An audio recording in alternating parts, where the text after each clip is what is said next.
What's going on, guys? Stefan here. So, recently I wanted to make a VOD of my version of Grixis Waste Not to show you guys kind of what is my version doing, how does it compare to the Black Red, what are the pros, cons, all that kind of things. And so, hope you guys enjoy my version and this friendly competitive league and see how it compares to the other decks of the format and how it compares to other Black Red Waste Not versions and um, whichever one you guys decide to prefer playing later on. So to get it all started, we're going to go to the lands, and right now we have 18 lands, all of which come into play without us taking any damage, which I feel like is extremely important with all the burns showing up with just regular mono red burn, or now there's black red burn, spectacle burn, all that kind of stuff going on. So it seems like, especially right now in the meta, it's very important to have lands that come in that don't do any damage to you.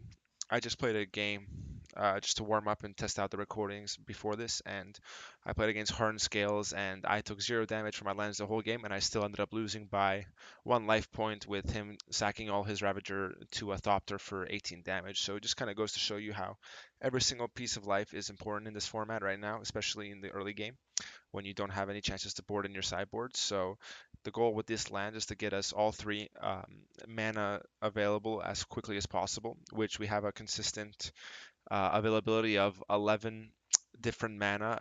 Red a little bit more. Red has 13 mana available on turn one, while black and blue have 11, which give us about an 80% chance to use cards like Serum Visions and Faithless Looting turn one, or Raven's Crime for black. So that's really good. And then everything else comes pretty easy. I mean, uh, there are times where we would want the fourth land to come in untapped, but hopefully at that point we're either holding a basic in our hand, as we do have 6 of them. So it is somewhat likely for us to have a basic available by turn four. And if not, we just kind of go with it because again, it's more important to have that early life total available than the potential loss of life later on in the game. So especially just the format's getting so fast with Dredge, Burn, and all the Phoenix decks. So that's it for the lands. That's how I'm deciding to run this league for this league of lands. The next is you have Serum Visions, Faithless Looting, and Metamorphose. So we have 10 cantrip abilities, 4 of which are my favorite ones, which are the Serum Visions, as we draw a card, which early on in the game, it doesn't matter which one we draw as so much as it matters that we can fix our next draw step and hopefully dig deeper for either a Waste Not or a discard spell. And we have Faithless Looting, which is obviously one of the strongest cards in the format. It allows us to take our 2 worst cards and replace them with 2 potentially better cards, and the flashback it gets later on in the game is very, very evident when we're trying to play against grindy opponents who are limiting our abilities. And Metamorphosis is just good because, again, even though we have a fairly decent land base, it allows us to fix potential mana problems later on in the game, as well as just dig us another card deeper. And I feel like you need the ability to have more than 4 to 6 cantrips or drawing abilities with Waste Not because there's just too much removal in the format right now with black green rock making a big comeback recently with winning like it was a PPTQ or something, as well as just Grixis Desha with a discard or even blue white miracles.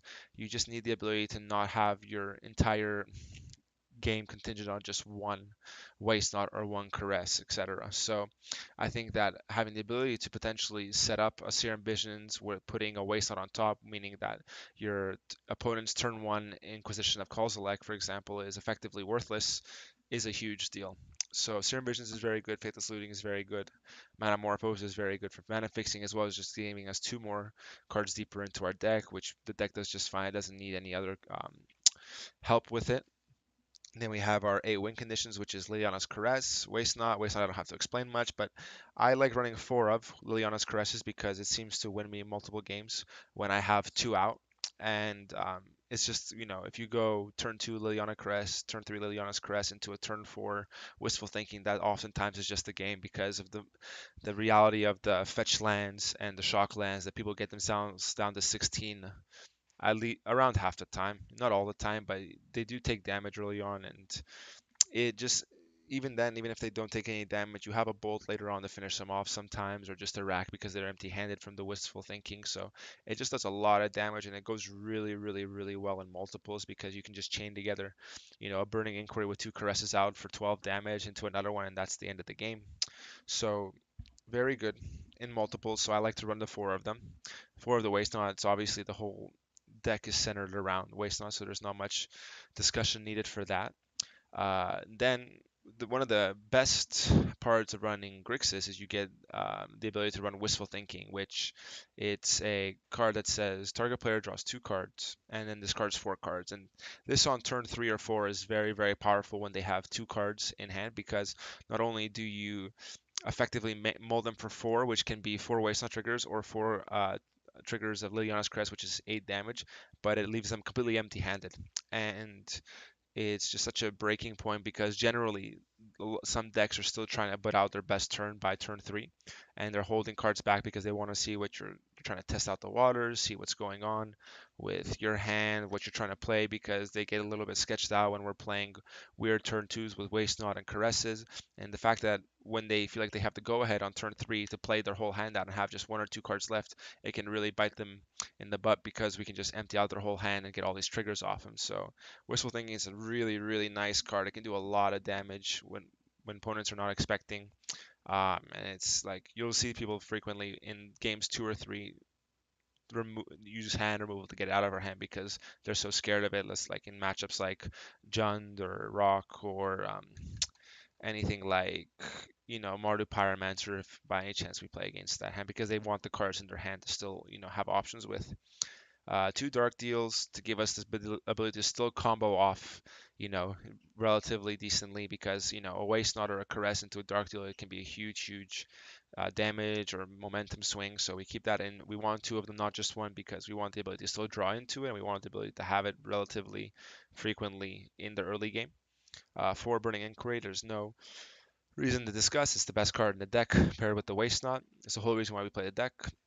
For Raven's Crime is what I like running because Raven's Crime is just a way for our opponents to lose another card in their hand. It gives us the ability to retrace. It works the best with Waste Knot because frequently, if we have a Waste Knot and a Raven's Crime in hand, we can have them, discard their lands, which will make us eventually retrace Raven's Crime for more and more. And by turn 3, they're completely empty-handed, and we've put out such a value total from all the black mana and all the cards we're going to draw, all the zombie tokens we're going to get, that we win the game just right on the spot. So it's best to have the card as much as possible in the hand, and so we run a 4 of it. We run the 3 of the Simian Spirit Guide because it's just very good for putting out turn 1 Waste Knots, turn 1 Liliana Cresses, as well as later on if we're playing against spell heavy decks where we get to draw multiple cards. Even if we get tapped out, we can potentially put Simian Guide Exile into another Burning Inquiry, which lets us pop off even more, so it's very nice. You can make the argument for 4 of them, you can make the argument for 2 or 3, but I think it's good to have at least 2 to try and get yourself that cushion of potentially getting out a Waste Not or Caress turn 1 because the format's so fast. Or you can potentially use it just to exile for Burning Inquiries or Fatal Soothings or even Bolts just to win you the game. So I like 3 of them. I don't think 4 is necessary, but if you find yourself in a meta that's very, very fast, you might consider wanting to run 4. Next we have the rack, which is my little addition to the deck because I found that with my version that it was running out of gas very frequently. So I tried to supplement that by adding lightning bolts with the snapcasters because it just felt like we needed a little bit more finishing potential. Like we would always get them down to about 6 life empty-handed, and then either our opponent would top deck or top deck can play their cards, and then we can't do anything because we can't do any more damage to them. So the rack seemed to be, a very good choice as because we can get them hell-bent as early as turn 3. Meanwhile, still playing a turn 1 rack by putting pressure on them. It just gave us that extra closing potential later on in the matches because it makes our opponents scared to play lots of cards at once, as well as ability to race early on in the matches with decks like Burn by being able to put out 1 or 2 while they're emptying out their hand. So it gives us a fighting chance against those kinds of decks, and I've liked it very much. I can recommend going up to 4.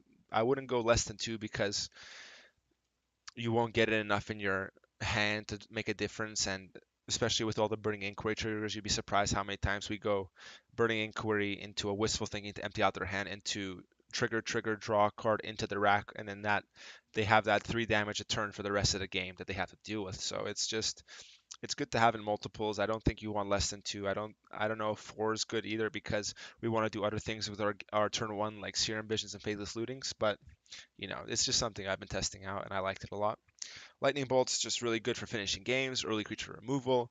You can run up to four if you want. I don't have any issue with it because it's just it's the best red spell in the game. Like, almost all red decks play it, if not all of them, and there's no reason to run anything less than four. But I run two because I feel like I use it more for the removal and for racing than I do for like,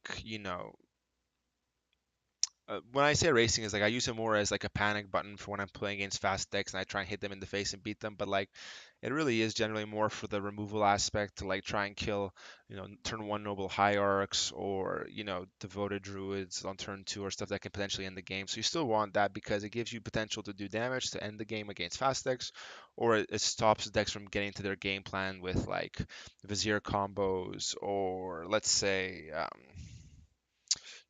If they put out a turn two the 1/3 flying spirit that gives other spirits +1/+1 with no way to protect it, like that card will eventually end your game if you don't have a chance to answer it because they'll hexproof and it'll buff all its creatures and then you can't deal with it. So having a bolt potentially game one to either kill a creature or do damage to them is really helpful. And snapcasters are really great because they just gives you any spell in the game that you is in your graveyard at the time. So one of the best ways to use it is just to flashback burning inquiries and just chain them together. A common play that can happen is when you have up to 4 mana available with a burning inquiry in graveyard and burning inquiry in hand with the snapcaster in hand because you've been drawing and discarding a lot of cards.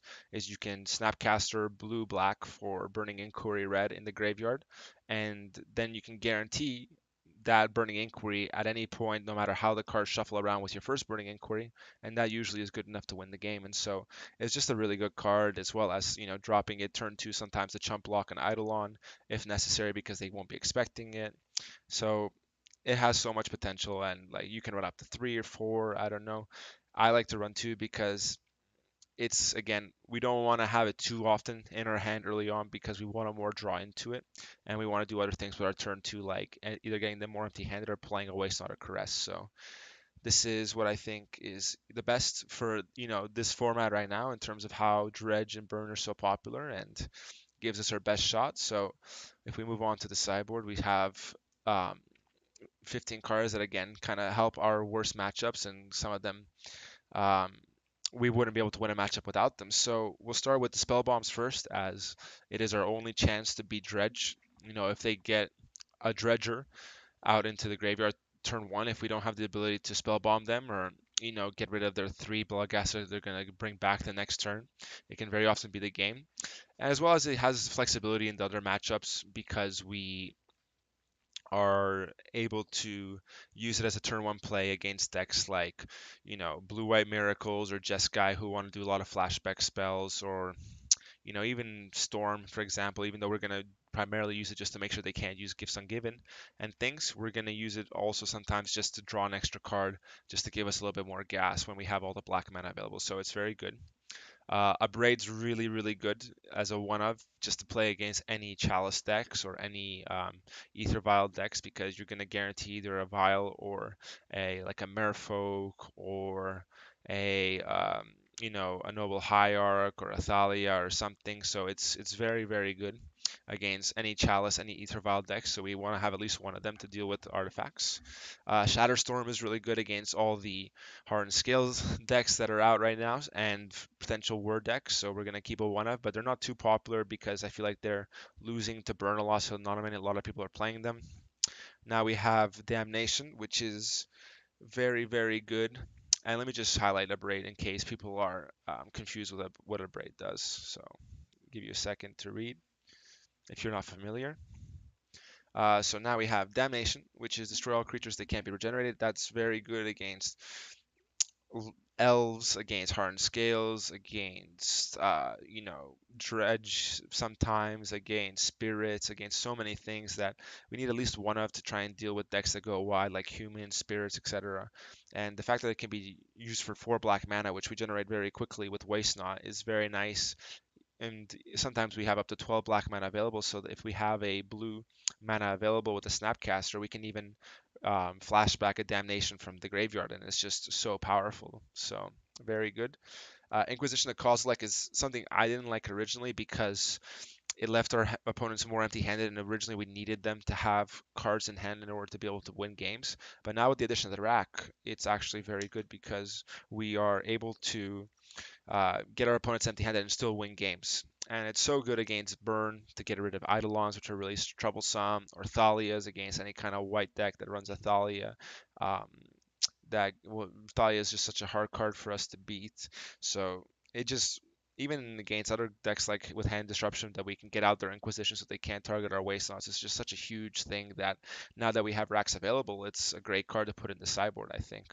So I like running 2 of them. You can go up to 3, 4 because as long as you have the 3 racks to fall back on as a damage plan, you there's no reason why you can't try and disrupt your opponent with Inquisitions.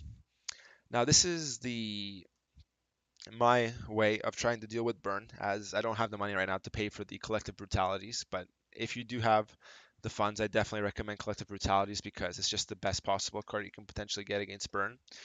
If you don't, Gonti's Machinations is something that I've been noticing with people who are playing Red Blackburn recently, as it gives them that extra mini helix. Some people have been playing Mardu Burn with Machinations plus Lightning Helix, so they have a lot of game one win against Burn because they just do damage and heal back, and they just have that swing, and it's a very viable ability. But this I took from them as it gives us somewhat of a fair fight sideboard as we're doing damage to them, getting a life, basically a bolt back that we're going to discard later on. And if we get them in multiples, we can potentially chain them together on the same turn and do 6 damage and gain 6 life, which would be the end of the game. So we're running 3 of them as we want the potential to chain them together against Burn. And it's really just a cheap way to try and beat Burn. That again, brutalities are much better. Uh, Also, Leyline of Sanctity is very good if you want to be aggressively mulling, but with Waste Not and the fact that they're probably bringing in enchantment hate anyway if they're burned with wear and tear, the fact that they can just kill the Leyline of Sanctity right away, it's probably better that they're killing of machinations with the wear or tear of the ability than they are of a sanctity, where then your whole premise or your whole plan falls apart because you now they can just target you again. So my, I still like Leyline of Sanctity, although it's a little bit more aggressive of a mulligan strategy. If you hit it, it's amazing. If you don't, then you're screwed, or if you draw into it, you're screwed. So it's hit or miss. Brutality is definitely the better card with against Burn because it gets 3 of their cards out of the way, and this is just their cheap way of trying to deal with it.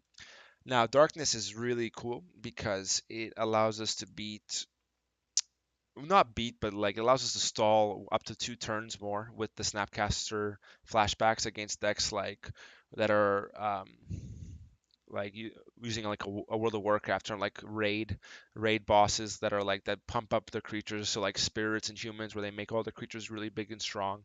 They have no way to stop this spell, and it gives us a turn to either get another turn of damage in or another turn of wheel effects in with burning inquiries. And the fact that it can do that and make us live potentially 2 to 3 turns more against those matchups is huge, because sometimes you only need that extra turn to get to your win conditions and things. So that's great. um, I like it very, very, very much, especially because it's flashbackable, and no one's really expecting it.